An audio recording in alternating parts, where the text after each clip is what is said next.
Here we go again. The air is getting a little crisper. The days are getting that much shorter. You can almost feel it in your bones, can't you? Is this the year? Is this the winter that will make all the others seem tame? We're looking at the patterns, the charts, the early signs, and there's a buzz among weather folks.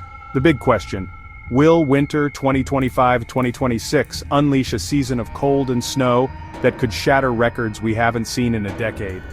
That thought sends a shiver down your spine. We're talking about a season that could redefine hard winter. Temperatures that don't just dip below freezing but stay there for extended, bone-chilling stretches. The models are hinting at a setup that could bring relentless storms, Arctic blasts deep into the country, but early indicators are strong enough to demand attention. Like a pot of water, little bubbles form long before a rolling boil. We're seeing those bubbles in the atmosphere and in the oceans. The potential is there for a blockbuster winter your kids will talk about, a winter that brings breathtaking beauty and significant challenges. So on the cusp of the season, think ahead. Are we truly ready? The stage is set for a dramatic performance. Grab a cup of hot cocoa, get comfortable, and let's dive into whether this winter will go down in history. Let's talk about some things that might just blow your mind. Did you know that a single snowflake is not so single after all? It's actually a collection of up to 200 individual ice crystals all stuck together as they fall. And get this, the world's largest recorded snowflake was reportedly 15 inches wide and 8 inches thick. It fell in Fort Keogh, Montana, way back in 1887. Can you even imagine something that big floating down from the sky? And it's not just about snow. Think about the cold itself. The coldest temperature ever officially recorded on Earth was -128.6 degrees Fahrenheit in Vostok, Antarctica, in 1983. That's so cold that if you threw a cup of boiling water into the air, it would instantly freeze and fall to the ground as ice crystals. Here's another one for you. Have you ever heard of thundersnow? It's exactly what it sounds like. A thunderstorm that happens in the winter, producing snow instead of rain. The lightning looks incredibly bright against the white snowy landscape. The thunder sounds muffled and deep because the snow on the ground absorbs the sound waves. Finally, think about the sheer weight of snow. A single cubic foot of light, fluffy snow can weigh about 7 pounds. But wet, heavy snow can weigh over 20 pounds. Now imagine that covering your roof. A 2,000 square foot roof with 1 foot of wet snow could be supporting over 40,000 pounds. That's about 5 adult elephants. It's why heavy snowfalls can be so dangerous for buildings and infrastructure. These facts aren't just trivia, they show the immense power packed into every winter storm. Over the past decade, winter has thrown us some serious curveballs. It hasn't been a simple story of cold and snow every year. Instead, we've seen a pattern of extremes and unusual behavior that has kept everyone on their toes. Remember the winter of 2014 to 2015? That was the year of the polar vortex becoming a household term. Frigid Arctic air, normally locked up over the North Pole, plunged deep into the United States, bringing record-breaking cold to cities that weren't prepared for it. Places like Chicago and Minneapolis experienced wind chills that were dangerously low, making it feel like -40 or even -50 degrees. Then, just a year later, we had the complete opposite. The winter of 2015 to 2016 was one of the warmest on record for much of the country, thanks to a monster El Niño event in the Pacific Ocean. People were wearing short sleeves in December in New York City. Cherry blossoms were blooming in Washington, D.C., months ahead of schedule. The winter of 2017 to 2018 brought a different kind of weirdness. It delivered powerful back-to-back storms known as nor'easters to the East Coast. Some communities were hit by 3 or 4 major snowstorms in just a matter of weeks. The storms were notable for their intensity, bringing hurricane-force winds, coastal flooding, and heavy wet snow that knocked out power to millions. And who could forget the Great Texas Freeze in February 2021? That was a winter event that sent shockwaves across the entire country. A massive wave of Arctic air pushed all the way down to the Gulf of Mexico, bringing snow and ice to places that rarely see it. The state's power grid was not prepared for the sustained cold, leading to catastrophic failures that left millions without heat or electricity for days. It was a tragic and stark reminder of our vulnerability to extreme winter weather, especially in regions that are not built to handle it. These past winters show us that there's no such thing as a normal season anymore. We have to be ready for anything. So how in the world do we even begin to predict what winter will be like months in advance? It's not like we have a crystal ball, I promise you. It's a complex process. It involves sophisticated computer models, historical data analysis, and a deep understanding of large-scale climate patterns. Think of it like being a detective. We gather clues from all over the globe, the surface of the ocean and the highest levels of the atmosphere, and try to piece them together. It's a puzzle with thousands of moving parts. One missing piece can change the outlook. One of our most important tools is long-range climate models.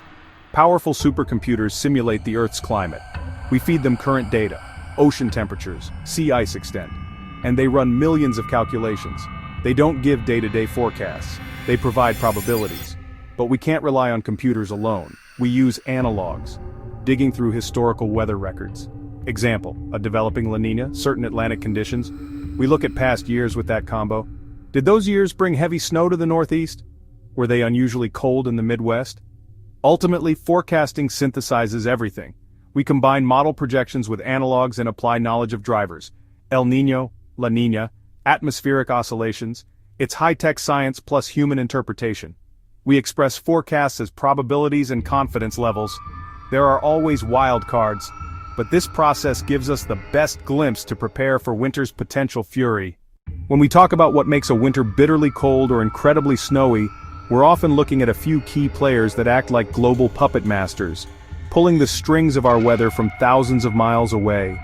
One of the biggest and most well-known is the El Niño Southern Oscillation, or ENSO, which plays out in the tropical Pacific Ocean. It has two main phases, El Niño and La Niña. These temperature changes might seem small, but they trigger a huge domino effect, altering the jet stream across North America.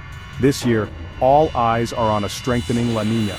La Niña often creates a big ridge of high pressure in the North Pacific, forcing the polar jet stream into a sharp, wavy path. The jet stream can dive south over western North America, bringing cold, wet weather to the Pacific Northwest and the northern plains. Then it swings back north, leaving the southeast warmer and drier. But La Niña isn't the only factor. We also watch the Arctic Oscillation, or AO, which measures pressure differences between the Arctic and mid-latitudes.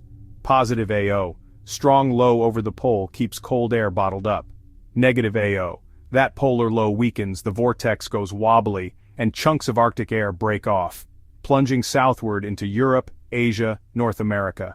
A negative AO often causes the worst cold snaps. Another key factor, blocking patterns, large stubborn highs that stick for days or weeks. A common one is the Greenland block. When a high parks over Greenland, it acts like a traffic cop in the sky, blocking the normal west-to-east flow across the Atlantic. That forces the jet stream to dip over the eastern U.S., creating a storm track for nor'easters and funneling Arctic air into the east coast. La Niña plus blocking patterns could be a 1-2 punch for a memorable winter. The stage is set for potentially the most significant winter weather pattern we've seen in years. So what are the big forecast centers and my fellow meteorologists saying about the winter ahead? There is a remarkable and honestly somewhat chilling consensus building. The official outlook from NOAA's Climate Prediction Center is leaning heavily on the influence of the strengthening La Niña, Pacific Northwest, Northern Rockies and Plains, Great Lakes region. Above average precipitation for many of these areas, in a cold pattern that means one thing, snow, and lots of it. Private forecasting groups are largely singing the same tune. Some are painting an even more dramatic picture. AccuWeather has issued a winter outlook pointing to potential frequent cross-polar flow. Cross-polar flow. Arctic air doesn't just come down from northern Canada, it can flow over the North Pole from Siberia. That is the coldest air mass on the planet and could bring severe, prolonged cold waves to the central and eastern U.S. The ECMWF, one of the most reliable global models, adds another layer of intrigue.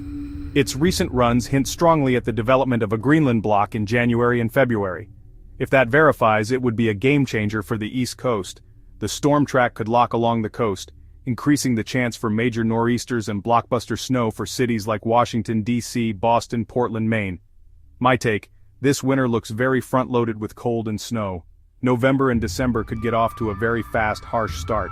La Niña combined with unusually warm Gulf of Alaska waters often favors early-season cold outbreaks. The second half of winter could see variability, but the overall signal favors a colder, snowier season than the last 5 to 10 years.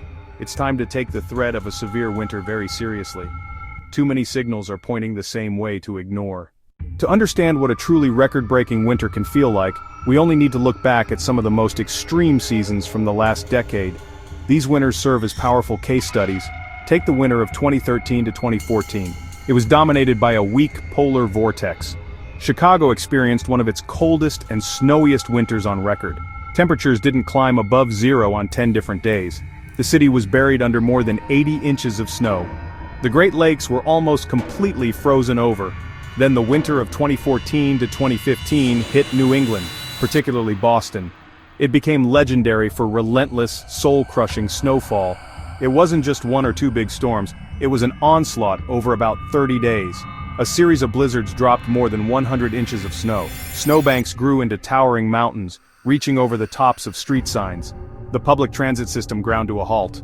The National Guard was called in to help clear the snow. Boston officially recorded its snowiest winter in history, 110.6 inches. Moving west, the winter of 2016 to 2017 in the Sierra Nevada. After years of drought, it delivered what was called a miracle March. January, February. Some ski resorts reported seasonal totals exceeding 700 inches, nearly 60 feet. The immense snowpack refilled reservoirs and ended the drought, but as it melted, it caused massive flooding in the spring. We can't forget Snowmageddon. Snowpocalypse 2010. Two massive blizzards hit the mid-Atlantic just days apart in early February 2010. Washington, D.C., Baltimore, Philadelphia. The federal government in D.C. was shut down for nearly a week. The sheer volume of snow in such a short period was overwhelming. These past winters aren't just stories, they are benchmarks. They show what is possible when all the atmospheric ingredients come together in just the right or wrong way. They are the ghosts of winters past, warning us of what could be. As we move deeper into autumn, the signs we need to watch for will become clearer and more immediate. Keep an eye on the temperatures up in the Arctic Siberia. If you start hearing news reports about record cold building over that region, that's a major red flag. That's the air mass that could eventually be unleashed and sent southward. Pay attention to early snow cover across Siberia, Canada, in October and November.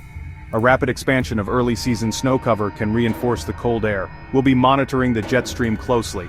Is it developing a deep, wavy pattern? Signs tied to La Niña. Are we seeing high pressure blocking near Greenland or over the North Pacific? These steering mechanisms determine where cold air and storms go. When forecasters mention a negative AO or a Greenland block, get your winter emergency kit ready. Don't wait for the first snowflake. Get your home ready now. Check your heating system. Inspect insulation. Seal drafts around windows and doors. Prepare a winter emergency kit for both your home and your car.